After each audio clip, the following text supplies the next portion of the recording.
अस्सलाम वालेकुम नाजरीन, मैं हूं नासिर अली तनोली। CID न्यूज़ अब के एक और प्रोग्राम के साथ आपकी खिदमत में हाज़िर हूं।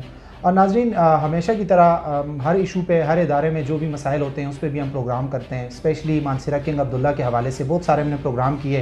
कोरोना के हवाले से, कोरोना से पहले भी, उसके बाद भी बहुत सारे प्रोग्राम किए। और डॉक्टर्स की बात मैं करूँ तो कोई भी इशू होता है तो डॉक्टर हड़ताल पे चले जाते हैं। आवाम की जानिब से बहुत सारी बातें होती हैं कि यहाँ पे डॉक्टर इस वजह से गए, इस वजह से गए, इस वजह से गए। तो हम हमेशा वो चीज़ सामने लाते हैं। आज फिर एक दफ़ा मानसेरा में एक इशू बना है TMA मानसेरा का और MS Mansehra king Abdullah teaching अस्पताल डॉक्टर शहजाद, इन दोनों के आपस में पानी का एक छोटा सा मसला था जिस पर FIR भी हुई, उनका मसला बना। उसके बाद डॉक्टर्स की जानिब से हड़ताल पर चले जाना, और डॉक्टर्स जो हैं यहाँ पर वो सर्विसेज दे रहे हैं OPD में, लेकिन वो हड़ताल पर चले गए। आवाम को थोड़ा बहुत यहाँ पर मसला भी है, बहुत सारे लोग आते हैं दूर दराज से, उनको मसाइल भी हैं। इस वक्त मेरे साथ यहाँ पर मौजूद हैं GHA के चेयरमैन। स्पेशली आज उनसे मुलाकात की है इसी मामले में। डॉक्टर यासिर मौजूद हैं, मैं उनसे बात करूँगा। डॉक्टर साहब, हमेशा कोई भी इशू होता है तो डॉक्टर चले जाते हैं हड़ताल पे। आप सरकारी लोग हैं लेकिन उसके बावजूद हड़ताल पे चले जाते हैं। आवाम को कितना ज़्यादा यहाँ पे मसला होता है, बहुत सारे लोग आते हैं, उनको सफ़र करना पड़ता है, इतने दूर से आते हैं, मसाइल बहुत ज़्यादा हैं। तो मुझे ये बताइएगा, पहले तो सबसे पहले मुझे ये बताएं कि आप GHA के चेयरमैन हैं, GHA के बारे में बताएं। उसके बाद मुझे ये बताएं जो मौजूदा इस वक्त मामला चल रहे हैं। बिस्मिल्लाहिर्रहमानिर्रहीम। नासिर साहब, आपका बहुत शुक्रिया। आपने हमारा मौक़िफ़ जानने के लिए आप आए। Basically GHA is grand health alliance, जो ज़िले के हमारे जितने भी हेल्थ से रिलेटेड अमला है, जिसमें नर्सेज, पैरामेडिक्स, डॉक्टर्स और हमारी जो सपोर्टिंग स्टाफ है वो supporting staff, lady health worker, lady health visitors, EPI technicians, ये सारे का सारा मजमूआ हमारी जो जनरल बॉडी जो ऑर्गेनाइजेशन है उसका नाम है ग्रैंड हेल्थ अलायंस। तो हम इस एक ग्रैंड हेल्थ अलायंस के बैनर के नीचे जितने भी हेल्थ के एम्प्लॉयज़ हैं वो हम इकट्ठे हैं, और मैं उसको रिप्रेजेंट करता हूँ, ग्रैंड हेल्थ अलायंस। जी डॉक्टर साहब, आपने GHA के बारे में तो बता दिया कि GHA क्या चीज़ है और आप इसके चेयरमैन हैं, क्या क्या इसके काम क्या हैं, किस तरह आप इसमें काम करते हैं। लेकिन डॉक्टर साहब, इस वक्त जो मैंने जिस तरह शुरू में भी बात की कि मानसेरा किंग अब्दुल्ला टीचिंग अस्पताल में इस वक्त डॉक्टर्स जो हैं, पैरामेडिकल स्टाफ दीगर जो हैं, वो फिर हड़ताल पर चले गए। तो ये बताइएगा कि इस वक्त आपकी हड़ताल दोबारा शुरू हो गई, आवाम सफ़र भी कर रहे हैं, वजह क्या है? देखें जी, ये हड़ताल नहीं है जिसको हड़ताल का रंग दिया जा रहा है। फ़िलहाल हड़ताल स्टार्ट नहीं हुई है, ये हम अपना एहतजाज रिकॉर्ड करवा रहे हैं। और इस एहतजाज के पहले स्टेप में जब से प्रॉब्लम स्टार्ट हुई है तकरीबन 2 हफ्ते का अरसा गुजर चुका है। पहले दिन हम लोगों ने बाजुओं पे काली पट्टियाँ बांध के थ्रू आउट द डिस्ट्रिक्ट जितने भी हमारा हेल्थ स्टाफ था उन्होंने ये एहतजाज रिकॉर्ड कराया है कि हेल्थ स्टाफ होने वाले वाक़यात से नाखुश हैं।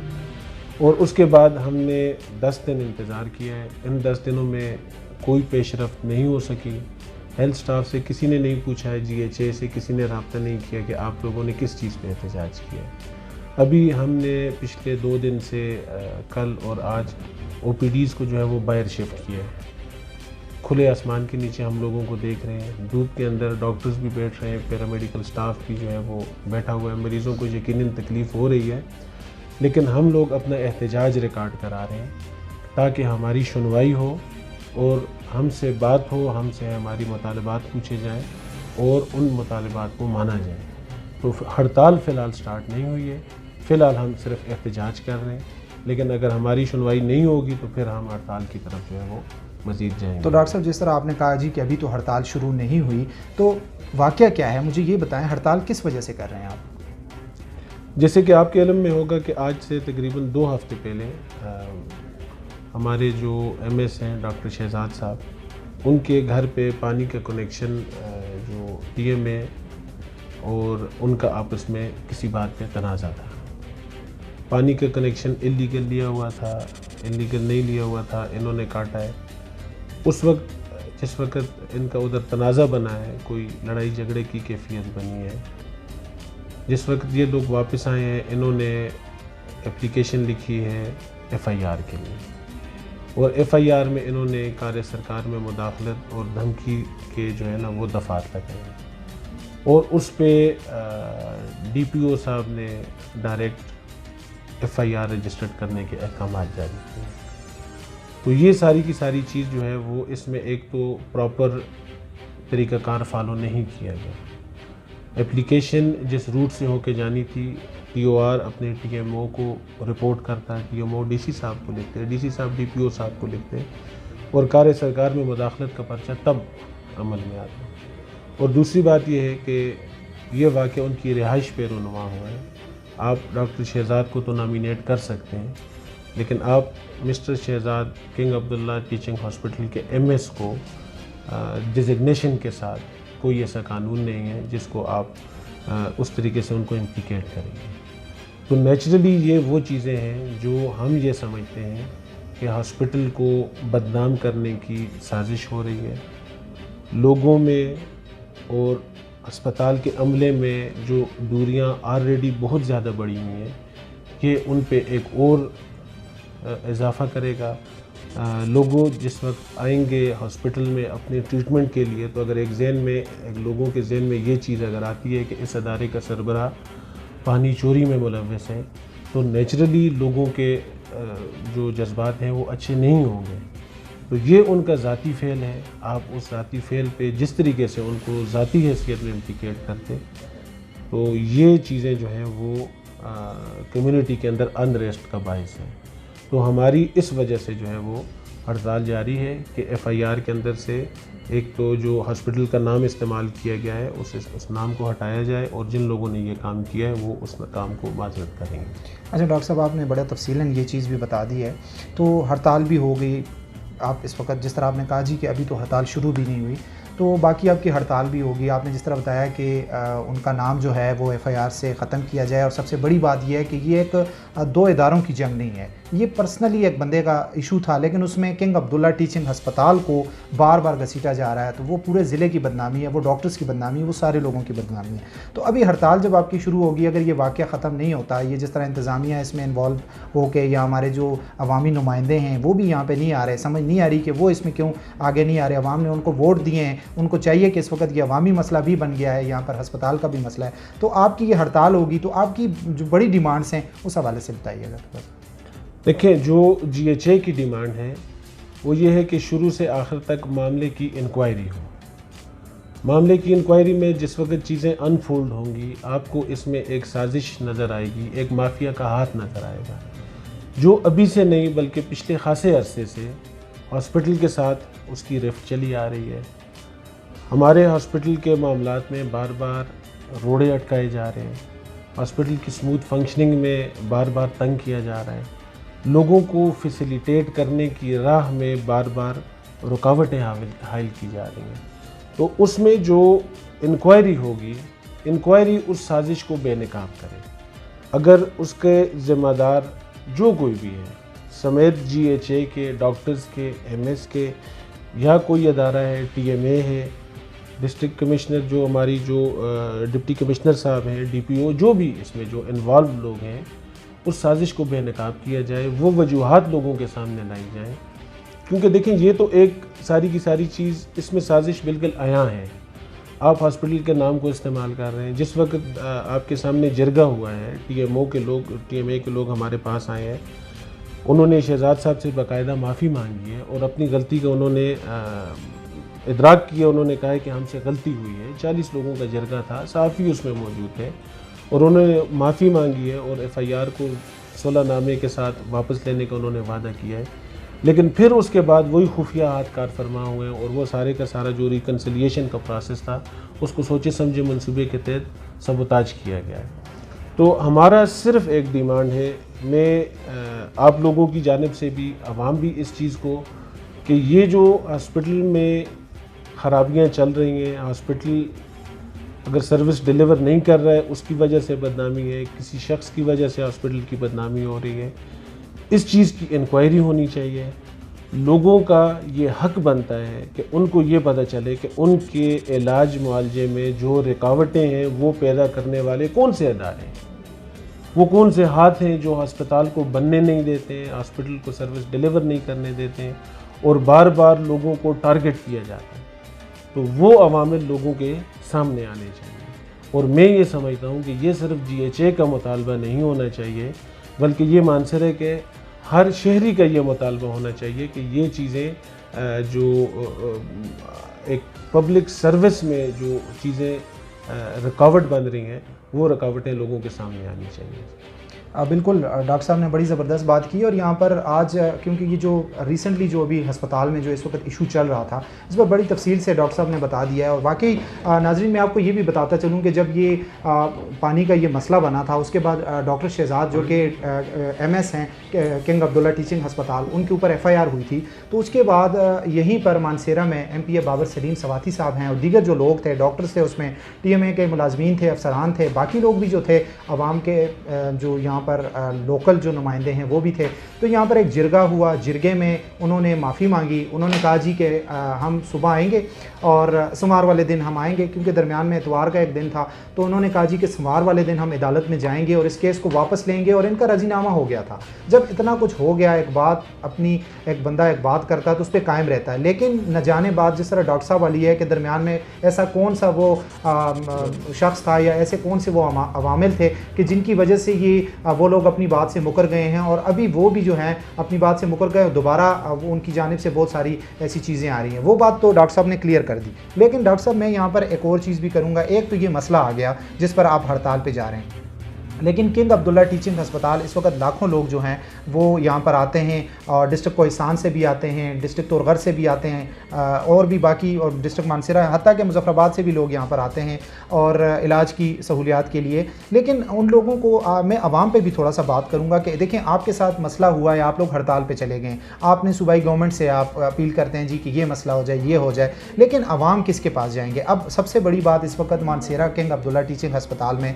लोगों की, जो मैं आपको लोगों की बात बता रहा हूँ कि सोशल मीडिया पे भी आपने देखा होगा कि सबसे ज़्यादा जो है लोग डॉक्टर्स पे तनकीद करते हैं कि मानसरा किंग अब्दुल्ला टीचिंग हस्पताल में कोई भी मरीज़ आता है तो उसको रेफ़र कर देते हैं, यानी कि किंग अब्दुल्ला टीचिंग हस्पताल रेफ़र सेंटर बन गया है, एकदम रेफ़र कर देते हैं। तो डॉक्टर साहब, इस पर बताइएगा कि हमारे जो नाजरीन हैं इस वक्त, वो उनको पता होना चाहिए कि क्यों रेफ़र हो रहे हैं वो लोग। देखिए, ये एक बड़ी इंटरेस्टिंग आपने जो बात पूछी है, ये एक नैरेटिव डेवलप किया जाता है।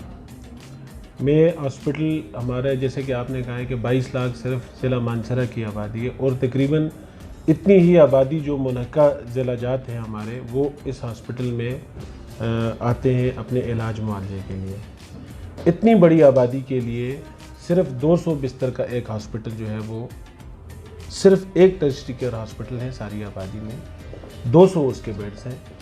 और हमारे जो बेड्स हैं वो जिस वक्त हमारी OPDs ख़त्म होती हैं 2-2:30 बजे के करीब तकरीबन फुल हो जाते हैं।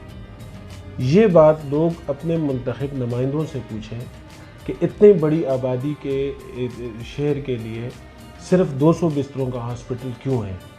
तो एक तो इसमें जो मेन रीज़न है वो ये है कि हमारे पास बेड्स की शॉर्टेज होती है। दूसरी रीज़न इसमें यह है कि हमारे पास बहुत सारी फैसिलिटीज़ हॉस्पिटल में मुयस्सर नहीं है। हमारे हॉस्पिटल में ज़लज़ले के बाद जो सिचुएशन थी सहूलियात के लिहाज से, वो स्टिल उसी तरीके से प्रीवेल कर रही है। जो 2005 में ज़लज़ले के टाइम पे फैसिलिटीज़ थी, हमने उन्हीं इक्विपमेंट के साथ 13 साल के बाद जिस वक्त नई बिल्डिंग हैंड ओवर हुई है, उन्हीं इक्विपमेंट्स के साथ हम नई बिल्डिंग में शिफ्ट हुए। सऊदी अरब ने जो अपना सामान देना था, उस सामान के देने में जो ताख़ीर है, उसकी पादाश में हम लोगों को कोई भी नया सामान लेने में, परचेज़ करने में या हेल्थ डिपार्टमेंट की तरफ से सामान मिलने में, वो एक चीज़ रुकावट है कि आपको सऊदी अरब से सामान मिलना है। तो जब फैसिलिटीज़ नहीं होंगी हॉस्पिटल में, हमारा ICU अगर फंक्शनिंग नहीं है, यहाँ पे CT स्कैन और MRI की सहूलत मुयस्सर नहीं है, तो लामहला हमने मरीज़ को रेफ़र करना पड़ता है। और तीसरी जो इसमें एक और अहम वजह यह है कि हमारे पास जो HR हमारी है वो उसकी कमी है।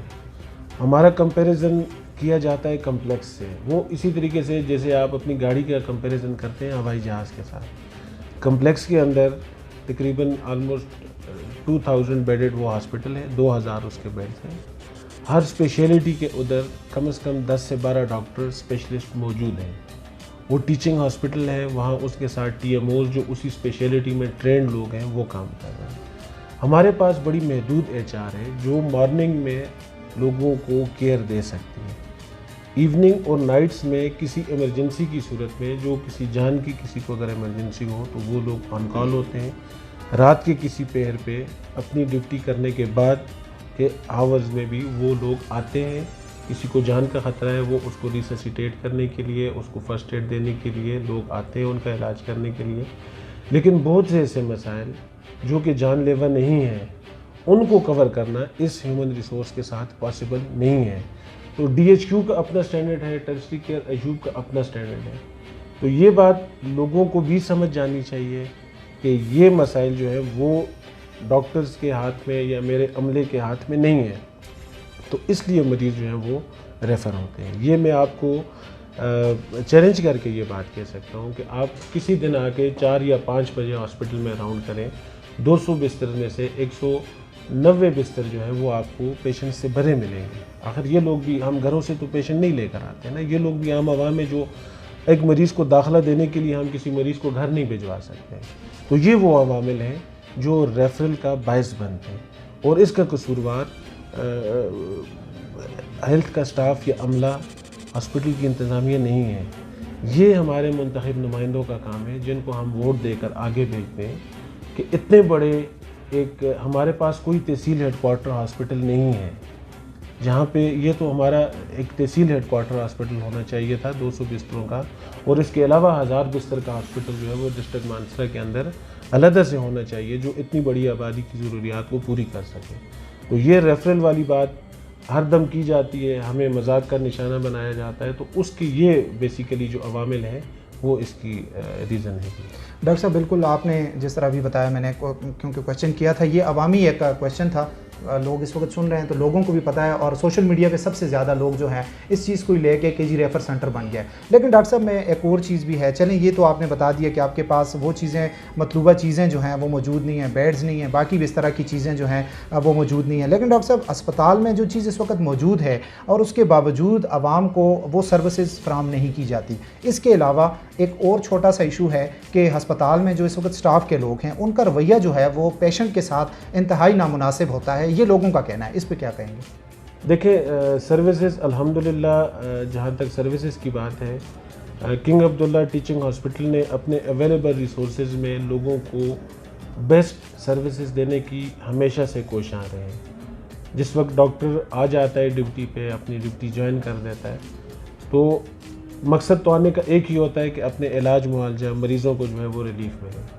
जिसकी सबसे बड़ी मिसाल मैं आपको दूँ कि कोरोना के दौरान OPDs सरकारी सतह पे सितंबर में खुली हैं।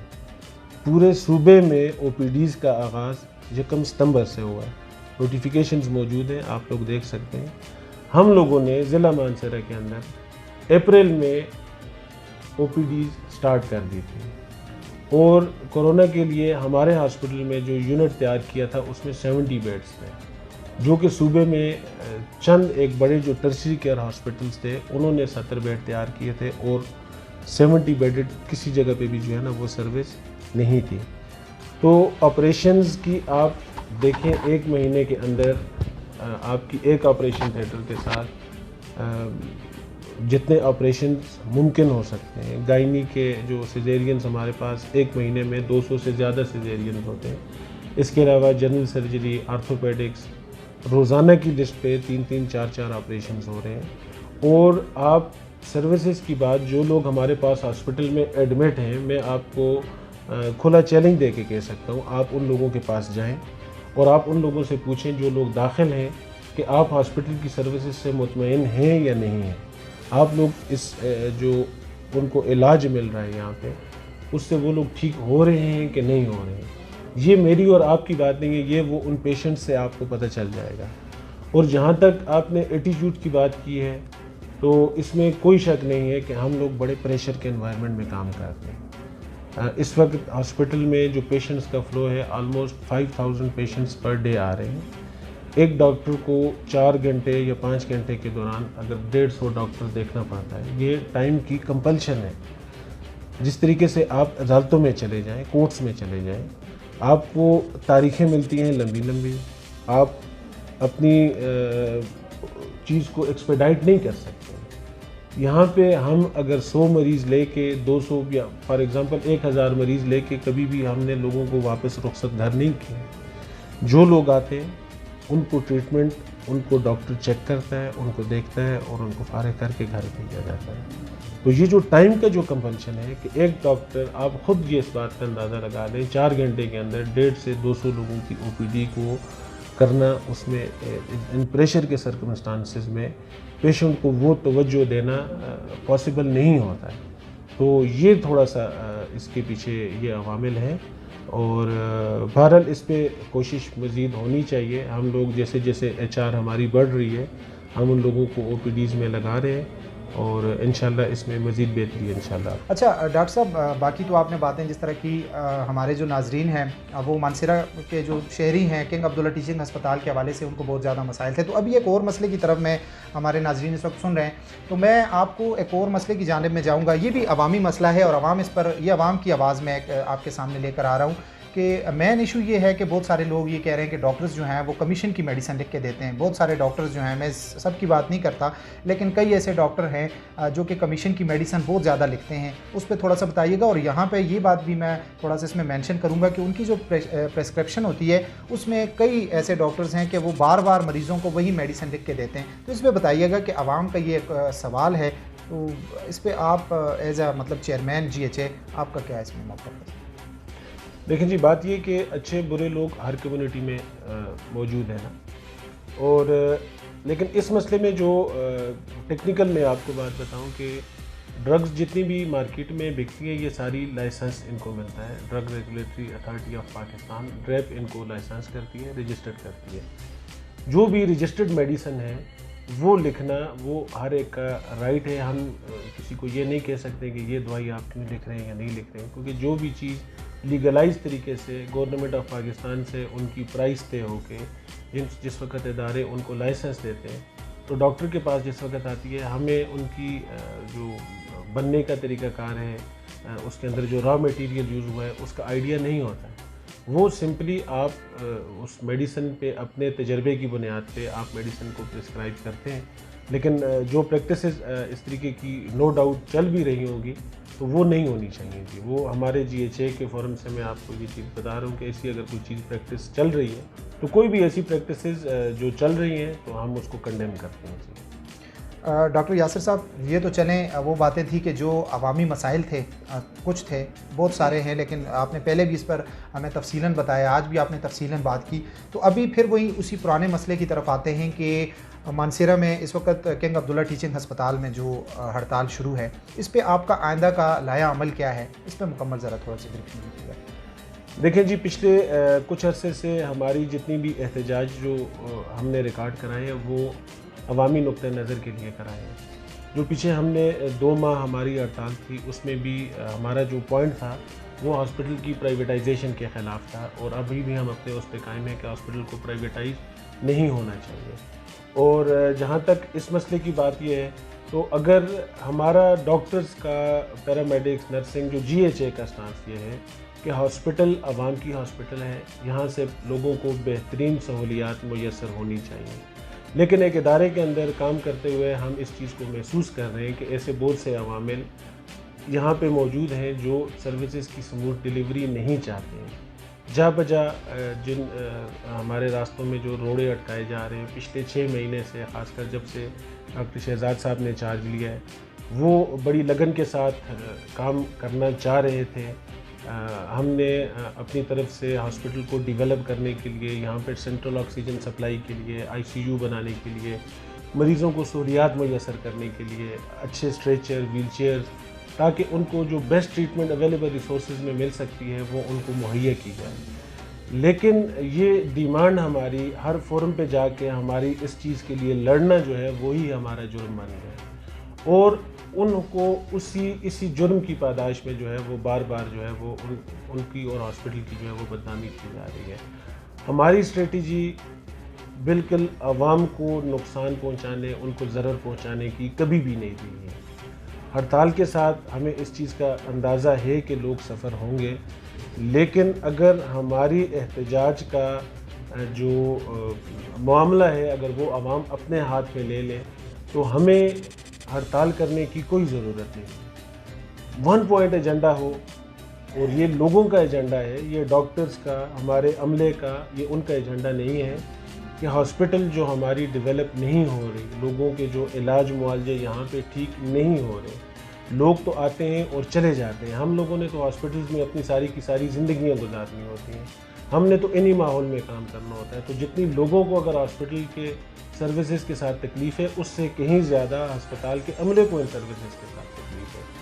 तो ये अगर भाग दौड़ अवाम अपने हाथ में ले लें, वो हमें अपने एहतजाज का लाएअमल दे दें, हमारा कोई एहतजाज नहीं है, हम अपनी सर्विसेज गरीब लोगों को जो मरीज़ आते हैं उनके लिए हमारी सर्विसेज हाजिर हैं। लेकिन अगर हमें कम्युनिटी की तरफ से भी सपोर्ट नहीं मिलती है और हमारी सुनवाई नहीं होती है, एक इंक्वायरी अगर आप इस सिलसिले में लॉन्च नहीं करा सकते हैं, तो उसके बाद हम नेक्स्ट स्टेप में हमारी टोकन स्ट्राइक होगी, जिसमें हम OPDs का 2 घंटे जो है वो बायकॉट करेंगे। और अगर फिर भी इनके हुक्मरानों के कान में जूं अगर नहीं भीगती है, तो फिर हमें उसके बाद कंप्लीट स्ट्राइक करने में, मेडिको लीगल केसेस बंद करने में, और इंशाल्लाह हमारे साथ ऐसे डेडिकेटेड लोग मौजूद हैं कि हमारे हाथ पांव बांध के हमें लोगों के आगे, इन लोगों की खिदमत के लिए अगर छोड़ा जा रहा है, तो बंधे हुए हाथों से ये चीज़ें नहीं हो सकती हैं। तो फिर हम इस चीज़ को तरजीह देंगे कि हम इन सरकारी अदारों को छोड़ के हम इनको खैराबाद के कि अपनी प्राइवेट जो है ना वो सिलसिले उसमें जो है हम लोगों की खिदमत जो है वो जारी रखेंगे। लेकिन मेरी फिर लोगों से ये अपील है कि बातों को मेरिट पे लिया जाए, इसमें किसी का ज़ाती अनार, हसद और ये चीज़ें शामिल नहीं होनी चाहिए। हमारा मैसेज आपके फोरम से लोगों को बड़ा क्लियर जाना चाहिए कि हम इस वाक़े और इस वाक़े से रिलेटेड जितने भी मामलात हॉस्पिटल के, चूँकि ये एक इत्तफाकिया वाक़या नहीं था, ये बाकायदा प्लेन्ड वाक़या था, जिसमें हमारे MS को बाकायदा तौर पे टारगेट किया गया है। उनका नाम लिखना ओहदे के साथ ये गलती नहीं थी, ये बाकायदा प्लेन्ड तरीके से ये सारे के सारे सिलसिले को चलाया गया है और इस साजिश को बेनकाब किया जाए, ताकि लोगों को भी पता चले कि आया उनका मुजरिम MS है, डॉक्टर्स हैं, अस्पताल का अमला है, या इस चीज़ के पीछे और अवामिल, डिप्टी कमिश्नर, पुलिस डिपार्टमेंट या TM है। जो भी चीज़ है वो लोगों के सामने लाई जाए और जो भी इसमें कसूरवार हो उसको सज़ा मिलनी चाहिए। बहुत शुक्रिया डॉक्टर यासिर साहब, आपने हमें अपना कीमती वक्त दिया। डॉक्टर यासिर साहब ने जिस तरह नाजरीन बड़ा तफसीलन जिस वक्त मानसेरा में किंग अब्दुल्ला टीचिंग हस्पताल में इस वक्त जो हड़ताल चल रही है उस हवाले से इन्होंने बड़ी तफसीलन बताया। फिर अवामी जो मसाइल थे छोटे मोटे उस पर भी हमने बात की, तो आपने सुना कि डॉक्टर साहब ने बड़ा तफसीलन उस पर भी बात की। अब आते हैं CID की इस जो आज का प्रोग्राम है इसके एंड पे आते हैं हम, तो बात वहीं पे आती है जिस तरह मैंने पहले कहा कि जब यहाँ पे जो किंग अब्दुल्ला टीचिंग हस्पताल यहाँ मानसेरा में जो है उसके जो MS हैं डॉक्टर शहजाद, तो उनका और TM मानसेरा के जो कुछ लोग थे उनके दरमियान जो छोटा सा मसला था, पानी का मसला था, उस पर वो बात शुरू हुई और उन्होंने जो रास्ता इख्तियार किया वो कानूनी तौर पे बज़ाहिर उनके लिए है, लेकिन वो देखा जाए तो वो रास्ता इस तरह उनको इख्तियार नहीं करना चाहिए था। फिर भी इसमें रोल अदा किया MPA बाबर सलीम सवाती साहब और दीगर जो कुछ लोग थे उन्होंने रोल अदा किया। इनका एक जिरगा हुआ, जिरगे के बाद वहाँ पर उन्होंने माफ़ी मांगी और ये पूरा मामला ख़त्म हो गया। लेकिन उसके बाद दूसरे दिन अचानक कोई ऐसी पार्टी, ऐसा कोई शख्स, ऐसा कोई इदारा कहूँगा या कोई भी उसमें ऐसा इन्वॉल्व हुआ जिसके बाद उन्होंने नए सिरे से उसको हवा देनी शुरू की और आज मानसेरा में एक ऐसा आलम बना हुआ है, 2 इदारों के दरमियान टकराव। ऐसा लग रहा है जैसे 2 इदारों के दरमियान टकराव होना चाह रहा है। ये लोग कई ऐसे लोग हैं जो टकराव चाहते हैं। यहाँ पर इदारों का कोई टकराव नहीं है, पर्सनल एक बंदे का थोड़ा सा इशू था, तो उस इशू को बैठकर हल करना चाहिए था। इस वक्त सफ़र कर रही है आवाम, जो लाखों यहाँ पे आवाम आते हैं, यहाँ पर बीमार लोग हैं वो यहाँ पर आते हैं जी कि उनको इलाज की सहूलत उनको दी जाए। यहाँ पे डॉक्टर्स भी बैठे हुए हैं, अच्छे सीनियर डॉक्टर हैं, लेकिन डॉक्टर भी हड़ताल पे हैं क्योंकि मसाइल वही हैं कि जिस तरह डॉक्टर साहब ने बात की कि इस वक्त किंग अब्दुल्ला टीचिंग हस्पताल को दरमियान में घसीटा जा रहा है। तो मैं यहाँ पर एंड पे यही बात करूँगा कि इसमें डिप्टी कमिश्नर मानसेरा, उनका रोल कहीं पर नज़र नहीं आ रहा, उनको यहाँ पर सामने आना चाहिए क्योंकि डिस्ट्रिक्ट के हेड हैं और वो तमाम इदारों के हेड हैं। सबसे पहले उनको यहाँ पर इसमें इन्वॉल्व होना चाहिए। इसी के साथ साथ हमारे कमिश्नर हज़ारा जो हैं उनको इन्वॉल्व होना चाहिए क्योंकि वो रीजन में बैठे हुए हैं। इसके साथ साथ हमारे अवामी जो नुमाइंदे हैं उसको इस केस में इन्वॉल्व होना चाहिए क्योंकि यहाँ पर आवाम सफ़र कर रही है, यहाँ पर डॉक्टर सफ़र कर रहे हैं, बहुत सारे मसाइल हैं यहाँ पर। हमारी किंग अब्दुल्ला टीचिंग हस्पताल में इस वक्त मैं आपको यहाँ पे बताता चलूँ कि नाजरीन, जिस वक्त आपने पहले भी हमारी वीडियोस देखी होगी कि वज़ीर आला यहाँ पर आए हैं, वज़ीर सेहत यहाँ पर आए हैं, सेक्रेटरी केपी यहाँ पर आए हैं, उन्होंने बहुत सारे ऐलानात किए मानसरा किंग अब्दुल्ला टीचिंग हस्पताल के लिए, कई ऐसे यहाँ पर ICU वार्ड के लिए, यानी कि बहुत सारा फंड भी यहाँ पर पड़ा हुआ है। लेकिन उसके बावजूद मैं यहाँ पर ये बताना चाहूँगा कि डिप्टी कमिश्नर मानसरा जो हैं, अब वो उसमें न जाने क्यों रुकावट आ रही है, उनकी तरफ से या किसकी तरफ से रुकावट आ रही है, वो रुकावट नहीं होनी चाहिए। मानसरा हस्पताल को जो सहूलियात हैं वो सहूलियात नहीं मिल रही, उन सहूलियात पर भी गौर करना चाहिए। हमारे अवामी नुमाइंदे, हमारे जो MNA हैं, उनको भी इस पर गौर करना चाहिए, हमारे MPS हैं, उनको भी गौर करना चाहिए, यानी कि पूरा डिस्ट्रिक्ट मानसरा में जो भी हमारे नुमाइंदे हैं। क्योंकि यहाँ पर मानसरा में मैंने आपको पहले भी बताया कि मानसरा किंग अब्दुल्ला टीचिंग हस्पताल में सिर्फ ज़िला मानसरा नहीं बल्कि मुजफ्फराबाद तक लोग आते हैं, कोहिस्तान के लोग आते हैं, बिशाम से लोग आते हैं, इसी के साथ साथ तोगर से लोग आते हैं, बड़ाग्राम से लोग आते हैं। तो उनके लिए वाहिद एक बड़ी हस्पताल ये है। इसके बाद बड़ी हस्पताल अयूब टीचिंग हस्पताल है। तो एंड पे मैं यही बात करूंगा कि हमारे इन लोगों को सामने आना चाहिए और जो इस वक्त ये मसला बना हुआ है इसमें मिल बैठकर इस मामले को क्लियर करना चाहिए और जो FIR है FIR ख़त्म करनी चाहिए। इसके साथ साथ जो मानसरा किंग अब्दुल्ला टीचिंग हस्पताल में जो बहुत सारे मसाइल हैं उन पे भी उनको बात करनी चाहिए और ऊपर लेवल पर इनको बहुत सारी इंक्वायरी भी होनी चाहिए कि इसमें कौन ऐसा मुलव्वस है कि जो किंग अब्दुल्ला टीचिंग हस्पताल में नहीं चाहता कि आवाम के लिए यहाँ पर वो सहूलियात मुयसर हों जो मानसरा के लोगों का हक़ है। क्योंकि मानसरा के लोग भी इसी मुल्क के शहरी हैं, इसी KP के वो हिस्सा बनता है यहाँ पर। अगर बाकी ज़िलों में हस्पतालों में इस्लाहात हो रही हैं, सारी चीज़ें हो रही हैं, हमारी किंग अब्दुल्ला टीचिंग हस्पताल एक हस्पताल बना दी है, सऊदी गवर्नमेंट की जानिब से बना के दे दी है। अब जी उसमें कुछ भी नहीं करना, कोई भी बात होती है, हमने जब जिससे भी बात की वो कहते हैं जी सऊदी गवर्नमेंट इसमें ये चीज़ देगी तो आएगा। अगर सऊदी गवर्नमेंट ने ही सब कुछ करना है तो हमारी गवर्नमेंट क्या कर रही है? अगर सऊदी गवर्नमेंट ने ही इसमें आके यहाँ पर उनके लिए बात उन्होंने आवाज़ उठानी है तो यहाँ पर हमारे अवामी नुमाइंदे क्या कर रहे हैं, हमारी डिस्ट्रिक्ट गवर्नमेंट क्या कर रही है, रीजन में हमारे कमिश्नर साहब बैठे हुए वो क्या कर रहे हैं, सूबे में हमारे लोग बैठे हुए वो क्या कर रहे हैं। एंड पे मैं यही कहूँगा कि मानसरा के लोगों के मसाइल को देखते हुए फौरी तौर पर मानसरा किंग अब्दुल्ला टीचिंग अस्पताल में जितने भी मसाइल हैं उन पर मिल बैठ कर बात करनी चाहिए। और रिसेंटली जो इशू है डॉक्टर शहजाद और TMA मानसरा का, उसको भी हल करने के लिए सारे लोगों को इसमें अपना रोल अदा करना चाहिए। इंशाल्लाह एक नए प्रोग्राम के साथ दोबारा आपकी खिदमत में हाजिर होंगे। मुझे दीजिए इजाज़त। अल्लाह हाफ़िज़।